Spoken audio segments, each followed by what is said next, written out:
and welcome to this installment of Frank and Mary here in Nantucket.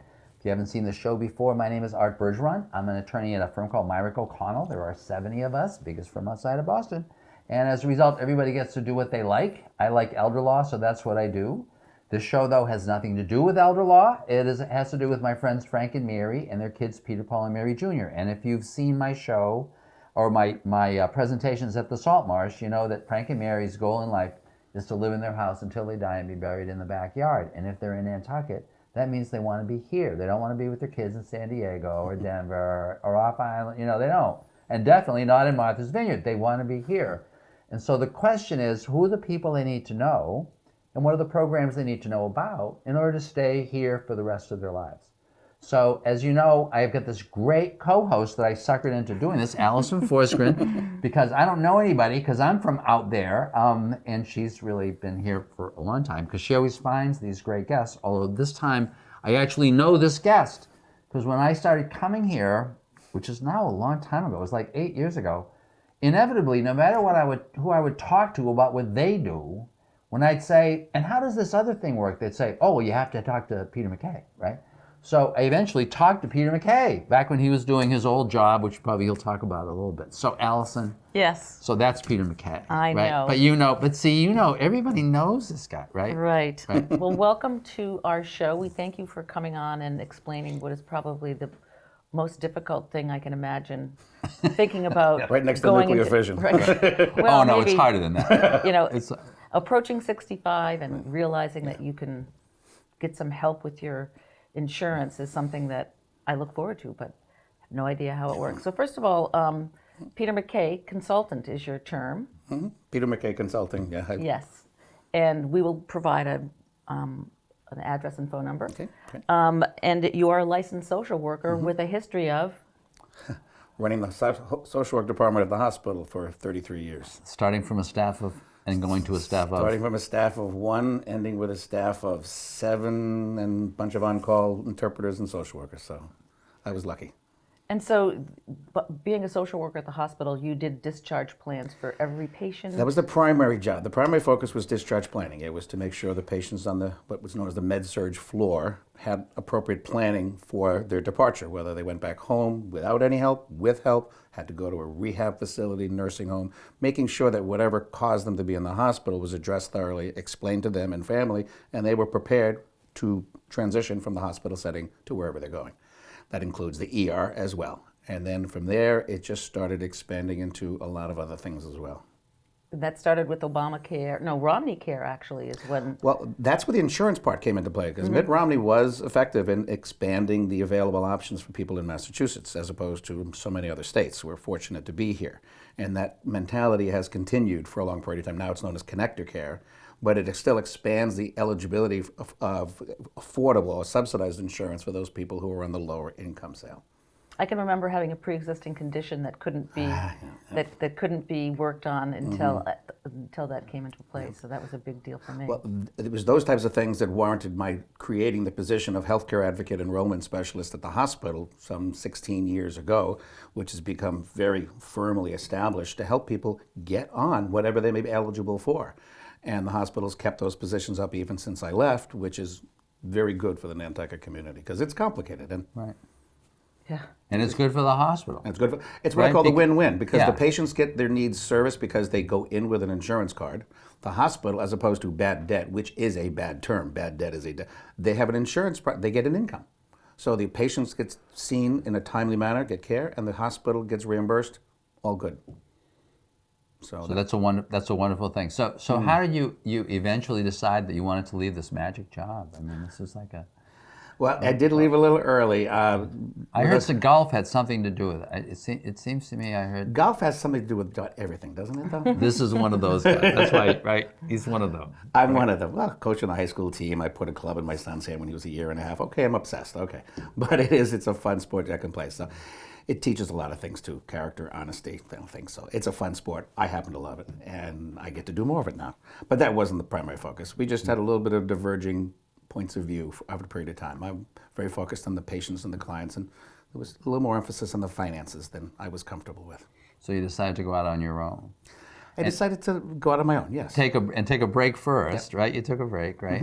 And then and to go out on your own and then start kind of using this pile of knowledge that you had to help some people figure out what is a very complicated thing, which are pieces of the insurance system, right? Yep. So I told Alison, I said, we have to have Peter on because he's going to talk about Medicare. And she said, oh my God, what am I going to say? I don't know anything about Medicare. I said, this is simple. I don't either. That's the reason why we're having him on. People think that I had to get it, right? I think I'm a pretty bright guy. It's totally beyond me, right? Yeah. So for folks who are watching, can you talk a little bit about kind of the basic systems, the Medicare A and B and the Medicare supplement and what that is, and then we'll talk about Medicare D. We'll talk about drugs. The drug plan. Well, so you turned 65.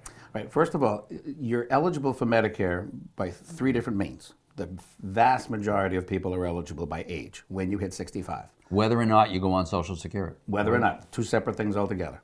The Medicare is the insurance part, Social Security is the entitlement part, 2 separate things. So with Medicare, you're eligible at the age of 65, or you're eligible by virtue of a disability. If you have a disability as approved by Social Security, you would be eligible for Medicare 2 years after the disability is determined. 2 years out. And the third category for eligibility for Medicare is dialysis, renal failure. Okay, if someone has to go on dialysis, you would also, that's the third category. No matter what age. No matter what age, as far as that's concerned. So those are the only 3 means of getting on. But again, the vast majority get on Medicare by virtue of age. How did they pick renal failure instead of cancer or something? That's a good question. I can't answer that. Okay. Probably more because of the chronicity of it, the fact that it is a long-term thing, as was disability, whereas cancer may be able to be cured. That's not coming from factual knowledge. That's coming from just anecdotal information. I would assume they just had an unbelievable lobby, because that's this little piece of the world, which is this totally insured piece, kind of like no matter what your age, it's like you're just in. Right. Well, it sort of also bespeaks to the fact that it's a little bit more haphazard. It isn't nice and simple. I mean, as you were saying, Alison, it isn't a simple means just to get on. It's much more complicated than it should be.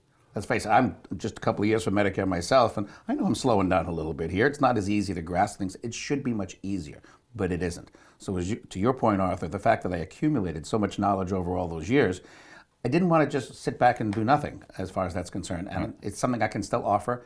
And let's face it, I do enjoy helping people out. So what he does, he sees people, and they give him all these problems, and then he goes and plays golf, and while he's doing that, he figures out the answers, right? He just That's kind of possible. He thinks out the answers, yeah. So golf has a lot of answers. So start off with Medicare A. So Medicare. So you're 65. 65. Which means, by the way, I think you actually have to go on or pay a penalty unless you've got insurance already. Correct. Right? Talk about that. And it has to be, so. And the reason why I say that is I'm going to be 70 in January, but I'm not on yet. And my wife and I are probably going to come out and talk to you because we've got to figure this out. We've got one of those, I'm on the company plan, and my wife just retired from the teaching thing, right? And so there's all that to figure out. And the question is it cheaper for me or for us that I pay the piece of the plan that I have to pay, which is 30% of a $20,000 plan, versus going on Medicare. And then, and as we were talking earlier, Alison said, "Yeah, but Medicare is free, right?" I'm like, "Well, no, not exactly." So that's not exactly. That's the point. That's the point. So talk about Medicare A and B and the supplement, and then we'll talk about drugs. So right? Medicare comes in 2 parts: hospital Part A and medical Part B. Okay. In terms of cost, hospital Part A, in 9 times out of 10 cases, is you've already paid for during your working years. So that comes at no cost. Part B does come at a cost. It is a graduated scale, okay, and that being the case, if you're on the lowest end of the scale, okay, your premium for this year would have been $135.50. Next year, it's going to be $144.60 a month. A month. Okay, so that's what the cost for just Medicare is. Yeah, and that number used to be kind of across the board before Obamacare, right? Well, there was always a graded scale. You paid more if you had more of an income. I didn't know that. And it's also interesting to note that, so let's just say somebody's turning 65 next year in 2020, okay? What their premium is based on their income 2 years prior. Everybody who has Medicare, their premium is based on their income 2 years prior. So in 2018, what you made then is going to determine what your Part B premium is in 2020. Why is that? In 2021, it's going to be your 2019 income, and so on and so forth. Oh, so it's just the year that is 2 years prior. Just that year. So, for instance, I had a Wow. gentleman come to me once in the hospital and So says, when Peter, you're what first happened? when you're first getting on, your premium must be huge Well- because like if you just retired because you had all this income. It could be. It varies. So one Well, gentleman sold a see, I house. told you this is really interesting, right? One gentleman sold a house 2 years ago, and he came to me and said, "Oh, Peter, my premium went through the roof. What's going on?" I said, "Well, what happened 2 years ago?" I said, "I sold a house." Well, he jumped to the highest level, and his Part B premium went up. The next year after that, it went back down again. So it's subject to variations like that. So again, that also why they set it up that way, Alison, I can't necessarily answer that question for you. There's probably a logic to it, but I can just interpret and guide. So that's how that piece Something works. sneaky. So it's and that just keeps happening throughout your And it keeps for the rest happening. of your life. It Right. just that Always the 2 years And part. so good to know. Don't make any money. 2 don't years. make any money. Or at least plan your retirement at least 2 years past when you were earning a good amount of money. Yeah, that's a good hint. When you're earning a lot of money. I know. So can you talk to, if you know off the top of your head, what's the highest rate? You know, you've told us what most people are going The to be highest rate is paying. about 469, I believe, is thereabouts per month. Yep. Yep. And so, per month. Yep, per month. So times 12. So that you're talking the highest more. rate, that can be a $5,000 Big hit. difference. Now, obviously, and you're that's paying- and that's just for you. So Right. if you've got you and your wife, and your wife's on Medicare B, she's going to be paying a premium too. Completely separate. You're not husband and wife at that point in time. You're Mr. and you're determined, and Mrs. and she's determined. See what I mean? This is why that comparison to Medicare, that can be a pricey item. Well, can I get my wife on Medicare? No, you could look just at you. As to your point, I'm going to get back to that, but the credible coverage thing with you, Credible Arthur, coverage. credible 'Cause right coverage, now, I that's a don't- very legal term. Yes, because as you've mentioned, as it happens officially, the Medicare enrollment period or the period for kind of changing your Medicare deal just ended. Just for the drug plan. But just for the drug plan. Just for the, so put that over here. I got it. Stay with Medicare, because Okay. with Medicare, Hospital Part A, Medical Part B, if in fact you still have insurance through an employer, you can continue to keep that insurance past 65 without penalty and enroll in Medicare later without a penalty. If in fact you say, well, I'm healthy, I don't want to pick up Medicare and don't have coverage, you can do that. But should you enroll later, there's delays and penalties. There's a penalty. So the term credible coverage is extremely important. And again, I emphasize that it has to be employer-based coverage. It can't be a direct pay policy or state coverage. It has to be employer-based for it to be Oh. counting as credible coverage. So, didn't know so that if you're either. self-employed, you would not have credible coverage. If you're self-employed would count because it's employer-based.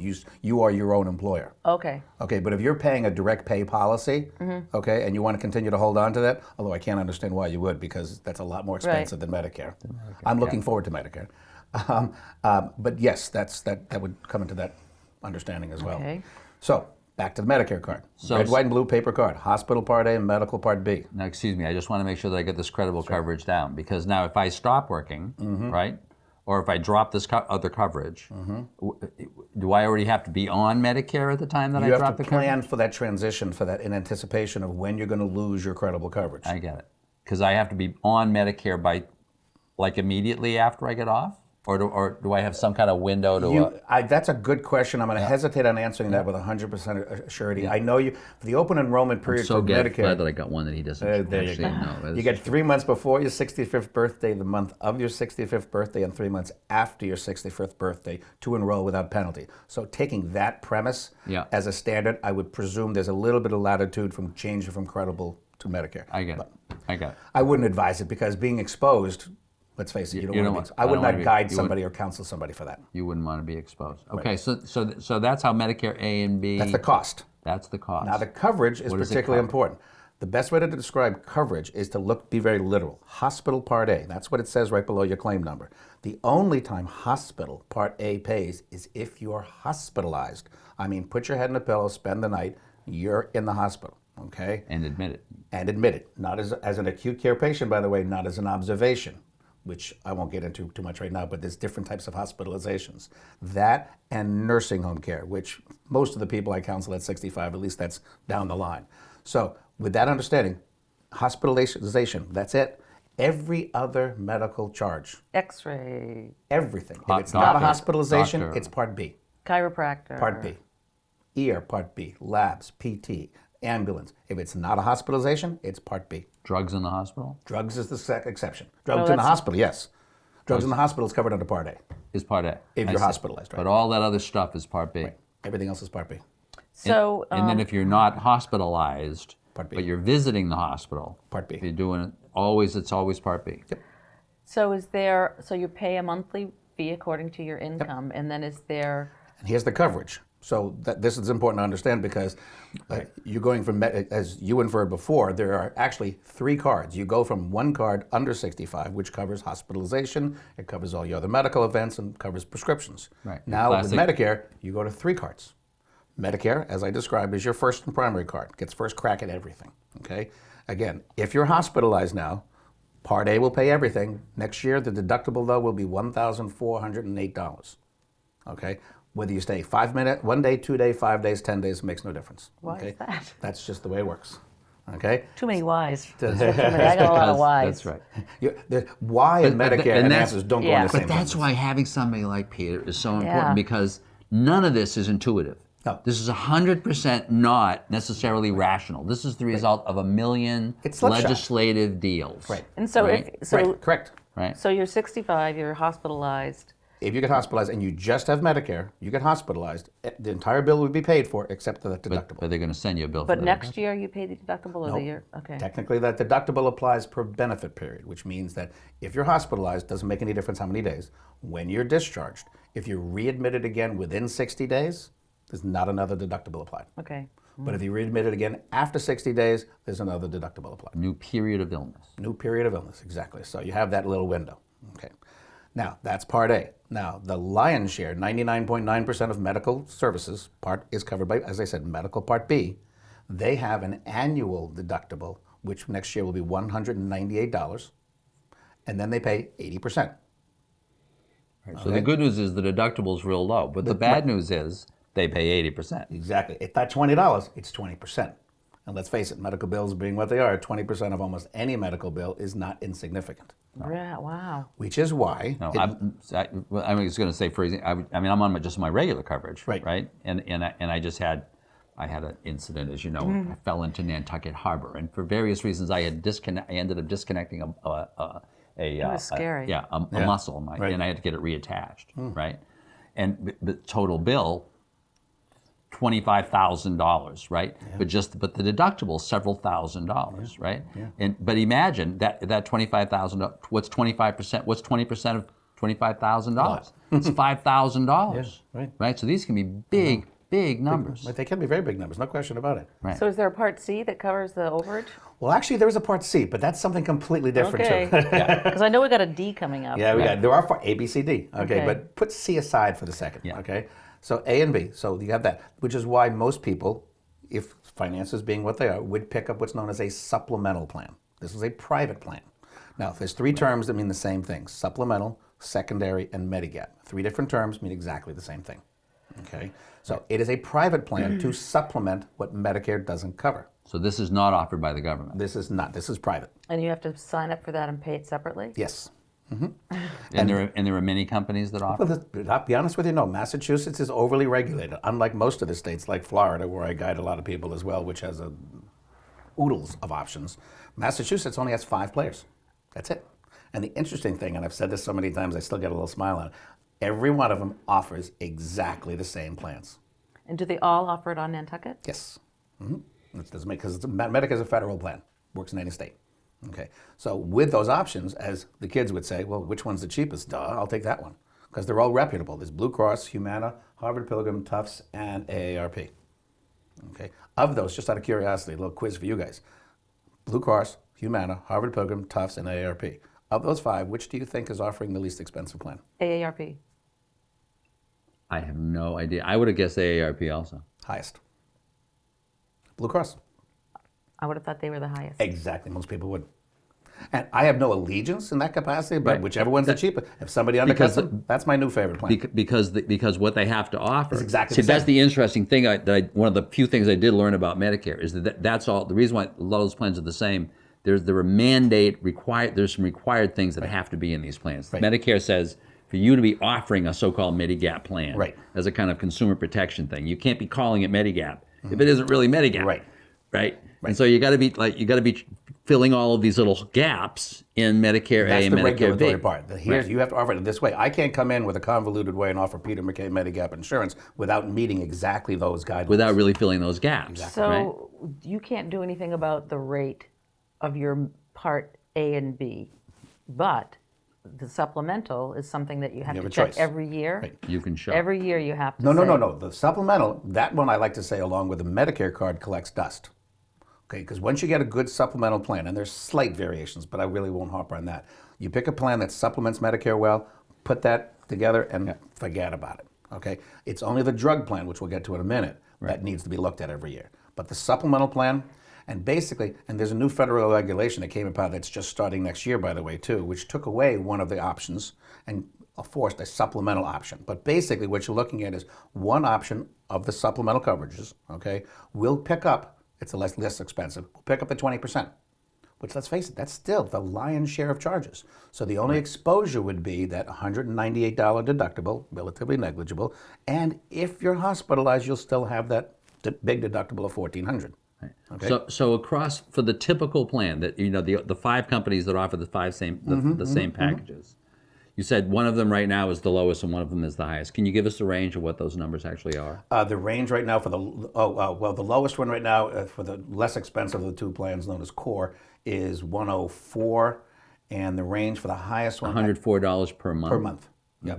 And the range for the highest one, don't quote me on this one because I don't really have to look at it because it's higher. But it's usually anywhere from about $20 to $40 higher a month. Oh, Not so it that would be much. 130. But that's times Times 12 12. months. Right, times 12. you listen to me, not that much. It's Right. like, Somebody's doing Right. well. No, but that compared to some of those other numbers. So say it's lower than $2,000 a year. Yeah. Sounds like. And that's the less expensive. Then the other policy now, which used to be known as Bronze and would cover everything, Yeah. which was $100 a month more, Is now. is now, that's not option. It's still grandfathered for anybody that has it, but anybody turning 65 now won't have that option. They'll have a new plan, which, believe it or not, is known as Sapphire. Sapphire. Sapphire. Isn't that great? And what does that cost you? That costs $177, and that's the lowest of the options, Times 12. times 12. Which it's less of a difference between the other, but that will yeah. pick up that inpatient deductible. I see. And of course the 20%. So if you just don't want to be thinking about paying nothing, that's You what have- right. Then you you're have- going to pay about $2,500 pretty in much so, premium yeah. for that, together with that the monthly Medicare. And that's taken out of your, if you're getting Social Security, that's taken out. Right. what is? The part B of Medicare, regular. First card is Medicare, hospital and medical, A and B. Then a supplemental, private, and then the drug plan, which we didn't get to yet. So the Medicare Part B will be if you're not collecting Social Security, you'll be paying it quarterly. And if you are collecting, then it'll be automatically deducted from your Social Security check. Right. and it will always, people make enough in Social Security to cover that? It for the always most part? covers it. In most cases. It always covers it. Yeah. Yeah. Yeah. Okay. So Nobody that's, has less. And let me put it that way. Actually, if you had less than that, yes, it is always covered because you'll get SSI, which is a form of making sure you have a minimum amount of Social Security, SSI stands for? supplemental security income. as opposed to SSDI, which is Social Security Disability Income. That's the one that you get if you get disabled Right. before you're 65, and which gets you onto Medicare. Right. So now we're going to spend a little time. So bottom line, if I want to know as a senior that I'm not going to pay any medical bills, I got to buy. I'm going to know that I'm going to get this Medicare D deduction every month, which is going to be some amount that starts at what's the lowest possible Medicare one? B deduction. Medicare B deduction. Okay, yep. Which- The Some lowest amount amount is is 144.60. 144, but and it can goes be as high as 460 over or 70. Yeah. depending on my income. 2 years ago, Correct. everybody remember that. 2 years prior, right? And I got to buy the supplemental plan, which is going to cost me on the high side a couple $1,000 a year. Right. Anywhere from I got 105 it. to about 177 a month, right? Got it. So now talk to us about So we have Medicare. two Yeah. bills to pay already, two monthly But bills. mind you, 2 monthly bills. But put in perspective, you got to say in the lower end, majority are still on the lower end. You got 145, and you get the less expensive. You got another 104, 100. You're about 250. What do you mean less expensive? Of the two options, remember, one is the supplemental plans. The less expensive plan is about 104. The higher plan is 177. Those are the two options you've got. The 104 plan will pick up the 20% that Medicare doesn't pay, but you still have to pay that hospital deductible. Okay, all right. The more expensive plan pays them both. And is that the bronze and sapphire? Bronze is no longer available. It's Core and Sapphire. Core and sapphire. So my point being, though, is if you have the less expensive plan and lower end of Medicare, you're paying about $250 a month. But you've got 100% coverage. But it's 100% You're not dropping $25 at the doctor's office. Not You're even dropping, co-pays for. No. No, everything's paid. It's 100%, and that's a nice thing. That adds up, especially for medical users. So my theory in terms of which supplemental plan you pick is based on your income. If you're watching your dollars, okay, Right. you're going to look towards a less expensive one. If your health history, though, says you got a chronic condition, you're going to be hospitalized, it's probably more advantageous to pick the more expensive one because that'll save you that inpatient deductible. So each person looks at it on their own merits of their own finances and health history. And that's why you need to be knowing all the plans, but you also need to be having some kind of analysis of your history. Right. Right. Correct. And so, Which is- and so you also look at people's health Well, records when you. in talking with them, in terms of identifying, for instance, I asked the question many times, when was the last time you were hospitalized? And many people, I can't even remember. Okay, good. That means the odds are that you won't. But it's still gambling. Insurance is gambling anyway. But one of the nice things with these plans, there's no pre-existing coverage. Correct. No pre-existing So conditions. if you've been paying very, very little because you weren't planning on going to the hospital, and then all of a sudden you see trouble coming, you can just buy one of these supplemental plans, and now everything's covered. There's no open enrollment period for the supplemental plans. Right. Big Right. distinction. So to finish my point, though, you got $250 out with 100% coverage. You go in the open market nowadays for an individual plan, you're talking $700 and $900 a month know. with deductibles, with copays. Right. So now, and this was really, that's why I said this is really important stuff. Right. But we didn't talk much about drugs, but now talk to us a little bit about drugs. Drugs. Okay. I'm going to have to elongate this show then. In 4 minutes. In 4 minutes. I got to get that fast speak going again. No, don't say Okay. One of the few people I know talks faster than I do. Right? But it's all really My interesting. brother and I can have a 20-minute conversation in 5 minutes. Anyway, so, in any case, the drug plans. The drug plan came about, it's known as Medicare Part D. It came about in 2006, okay? And it's not Medicare providing drug coverage. It's Medicare opening up the private market, the private for-profit market, to provide just prescription drug plans. In 2006, there were 54 choices. This year, there's 25, but just the same. You can imagine in my position at the hospital, as you were saying, Arthur, where all roads lead to Peter.